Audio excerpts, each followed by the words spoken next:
Eetris on Tudeng TV. Mina olen Rauno. Ja mina olen Anni. Täna saates.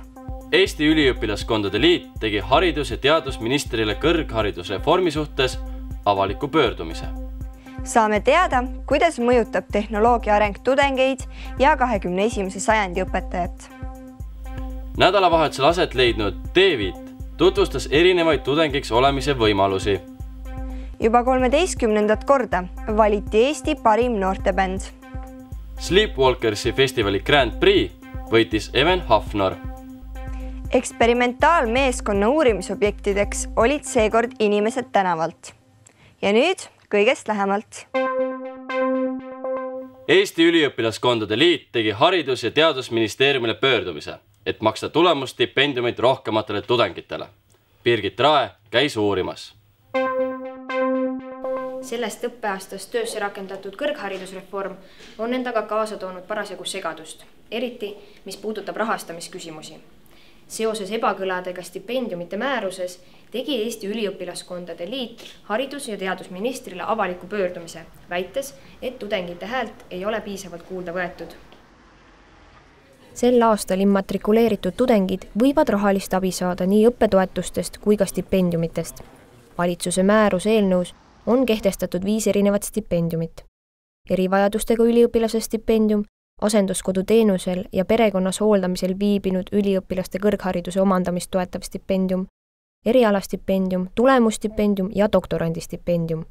Endiselt on segane, kuidas hakatakse maksma tulemusstipendiumeid.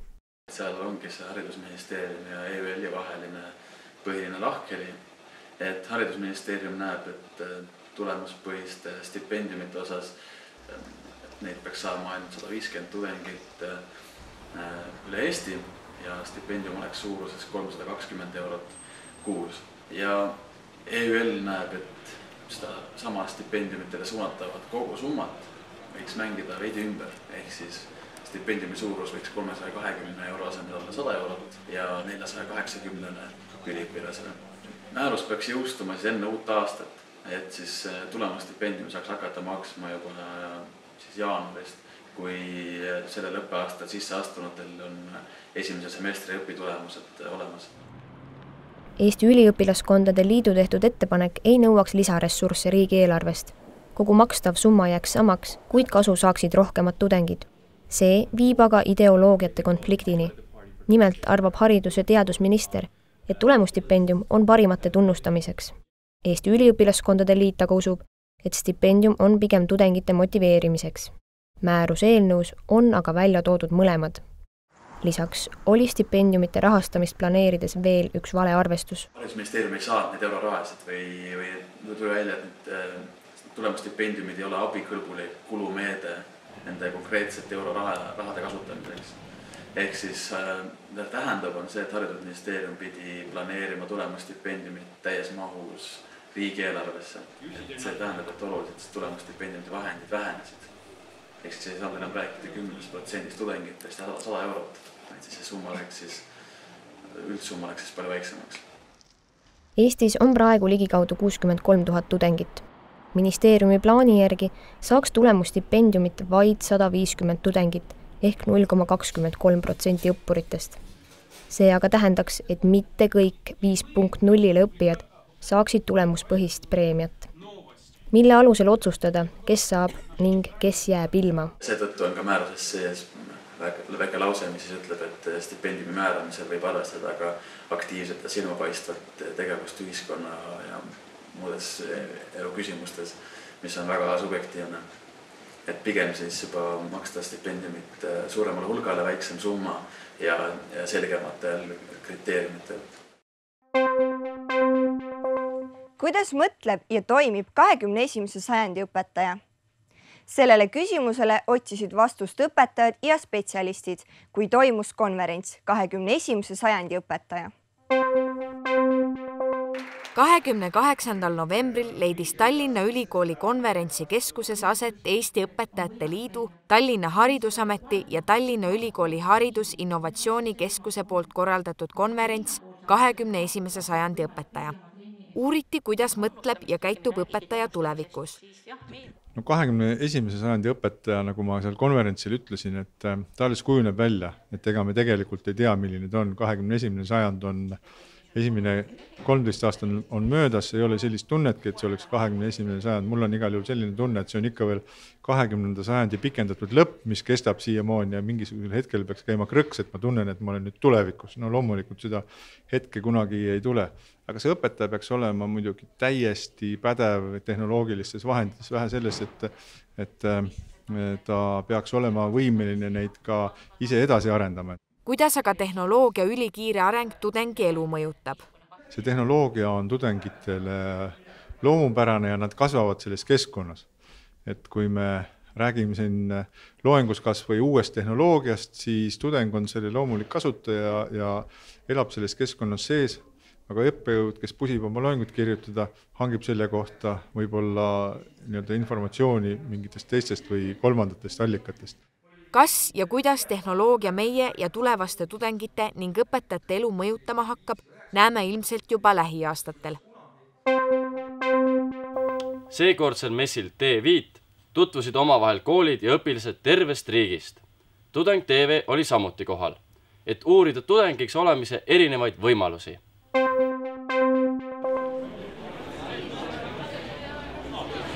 Tervist! Nagu ikka, seal, kus on ülikoolid, on ka Tudeng TV. Täna oleme tulnud Eesti näituste messikeskusesse, et näha peale kasvavat tudengkonda. Ja ühtesi vaatame paljumas on tasuta kraami. T5-l jagasid ligi 150 organisatsiooni huvilistele infot erinevate õppimisvõimaluste kohta, mis on noortele karjääri planeerimisel ülimalt oluline. Erinevate haridusasutuste esindajad rääkisid Tudeng TV-le, miks on just nende juures hea õppida. Meie koolis on siis 15% õppetööst moodustab praktika. Laskmised, kõik asjad, kõik on nagu reaalselt, kõik on käsikäes õppetööga. Ja meie koolis väga suurt rõhku me paneme kindlasti ettevõtlusele. Loodus, reaalteadused ja meditsiin. Ma arvan, et iga Eesti tudeng või õpilane peaks käima vähemalt hetkeks välismaal õppimas. Ega teed nagu tööd ka natuke, saad raha ja mängid mänge, on lihtsalt väga fun. Õppejõud on positiivsed, kursakaaslased on ülimalt toredad. Ma soovitaksin akadeemiasse tulla nendel inimestel, kellel on huvi merenduse vastu. Kindlasti tulevikualad kõik, tasub tulla teilt ühisse õppima.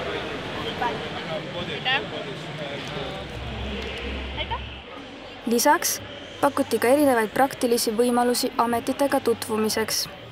Politseid, piirivalvureid, maksuametnikke ja teisi välja koolitav Siseakadeemia pakkus huvilistele võimaluse jäädvustada oma näpujälg.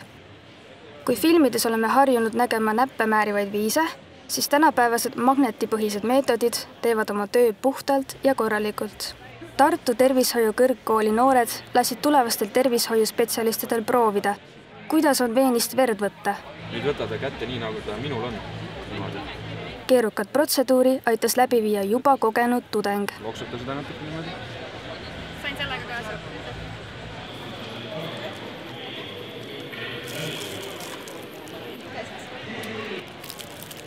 Ole, mis küsimused tahate, kui ma äkki jäsku vastata saama?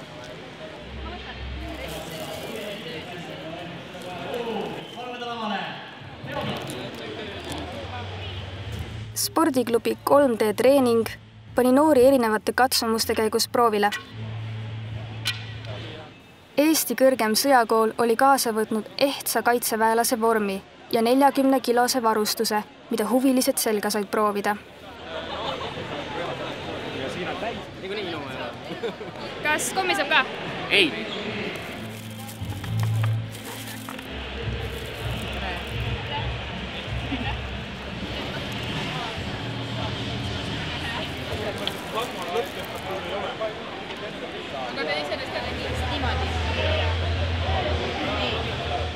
Pärast 40-kilost varustust oli 4-kilone beebi nagu udusulg. Kas oleme ühte nägu?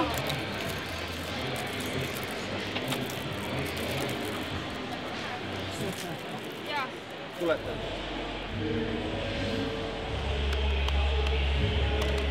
Nagu näha, tudengitel on valikut palju.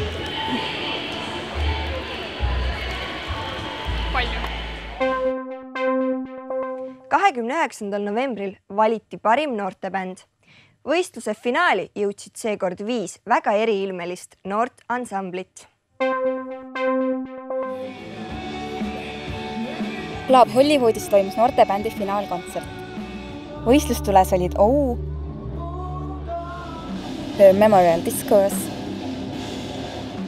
Wilhelm, Ziggy Wild ning The Boondocks. Oma lemmikul olid kaasa elama tulnud paljud. võidab. Kõige omanäolisem bänd on Wilhelm. Täna võidab loomulikult Boondocks, nagu me kõik teame. Ziggy Wild! Minu meelest on parim bänd Ziggy Wild, Wilhelm, Memorial Discourse ja The Boondocks ja OU. Aitäh!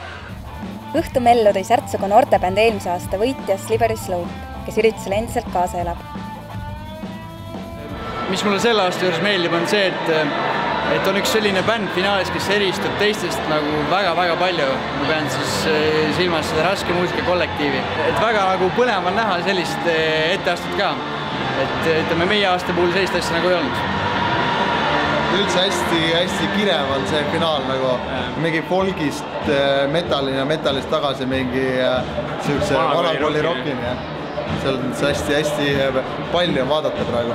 Ja kõik, ma ei mäleta, kuidas oli eelmine aasta, aga kõik toimivad laval nagu väga hästi. Siiamaani on jumala kihvtanud. Žürii esimehe Erik Morna sõnul oli võitjaks bänd, kes on lavaliselt valmis.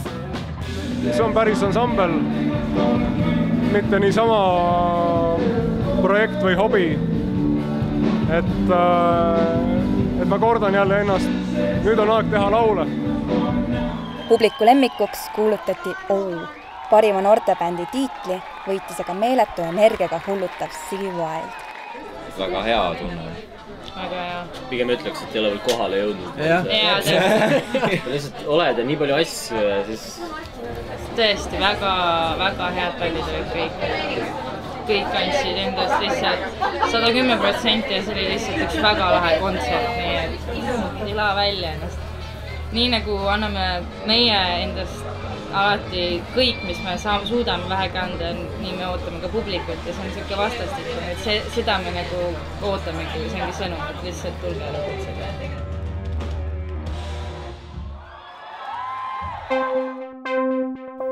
Sleepwalkersi festivali Grand Prix võitis sel aastal Norra filmitegija Even Hafnor filmiga Money Back, Please. Publiku valitud võitja tabasime Skype'i vahendusel. Hi, Even. That's good. So you are back in Norway? Yeah, I arrived yesterday and I have to admit that I was a bit hungover on the plane back to Norway. At least you're well rested at the moment, so I will ask you the first question. What did you think of Festival Sleepwalkers? Something I really like with the Sleepwalker Festival, that they take the short film format seriously, and I think it can be a fantastic format. The short film can be unbelievable, but you have to take it seriously. It's not a feature film, it's a short film, and it's a difference, I think. Your movie is called Money Back, Please. Can you please tell us where did you get the inspiration for this movie, and why is it so personal for you? As a filmmaker, I look for themes in the real world, in society, and I think there's many issues, problems, interesting themes and questions that needs to be asked about the modern world. And for me, Money Back, Please asks the question: do people today take independent decisions? Are they more like leaning on rules and regulations and what is normal in society? The movie is shot as a stunt in a shopping mall in opening hours, and the film team, we were in disguise. So the people walking around there shopping, they have no idea that they're actually in a short film. And I thought it was really interesting because I wanted to know if people were going to interact. Because you have a little girl and she's crying underneath the table and you have 4 grown-ups standing yelling at her. So I really wanted to know if some people were going to interact with the actors. And it was challenging. We were there for 2 days and it was challenging, but I think it gives the film authenticity authenticity, and I think it was also easier for the actors to be in their part because they knew that they couldn't follow the script. They just had to play along with whatever happens there. So it was really unpredictable. The movie won 2 Grand Prix. How do you feel about that? I was actually really happy that the film festival chose to screen the movie in the first place. So this award thing was a massive bonus, and it's really inspiring for all of us in the Money Back Please production. What are your ideas for the future? Are you coming back? Yeah, I am actually. I'm coming back next year, and Peter asked if I wanted to be in the jury next year, which I was really honored to say yes. I would of course love to. So I'm coming back next year. I'm looking forward to it already. So that's all from us. We would like to thank you, Evan Hafnor, for letting us interview him. Thank you. I will definitely come back next year. Bye. Eksperimentaaltiim tungis seekord kampusest väljapoole. Mida nad teada said ja kellega kohtusid, seda kohe näemegi. Seekord läheme koolist välja ja uurime, kas euro on hinda tõstnud või mitte. 2011. aastal öeldi Eestile inimestele, et euro hinda ei tõsta. Aga nüüd on 3 aastat möödas, kuidas teile tundub kui Eesti inimesele? Tõstab küll. Tõstab küll. No see on see ümardamine, eks ole. Ümardamine on jah, ka eurokaupa nüüd ikka, kui pannakse hinda juurde, siis oli ka eurokaupa. Vanasti oli vast paari krooni kaupa. Noh, lihtne krõpsupakk kunagi oli 90 senti, nüüd on 1,30, et päris räme vahe ikka. Et see inflatsioon, et seda deflatsiooni on väga harva juhtunud midagi, aga see inflatsioon on igas riigis ja igal ajal on olnud ja see on nii loomulik. Mina olen sellega nii harjunud ja peaasi, et pensionid tõstatakse. No, ma arvan, et liian õigi seda. Ma arvan, et jah, et hinnad läheksid suuremaks. Hinnad on tõusnud, ma ei ole kindel, et see on euro pärast just nimelt. Aga ma arvan, selliste väikeste kaupade nagu kohvitass ja ma ei tea, restorani lõuna, et nende hinnad on kindlasti märkamatult ümardatud ülespoole. Lihtsalt psühholoogiliselt on palju lihtsam välja käia 50 eurot kui 750 krooni. Hinnad on täiesti loes. Mulle tundub, et mõndasse kohtas on tõusnud ja mõndas on samaks jäänud. Inimesed on oma sõna öelnud. Ja. Tänaseks uudistega kõik. Kohtumiseni. Kohtumiseni.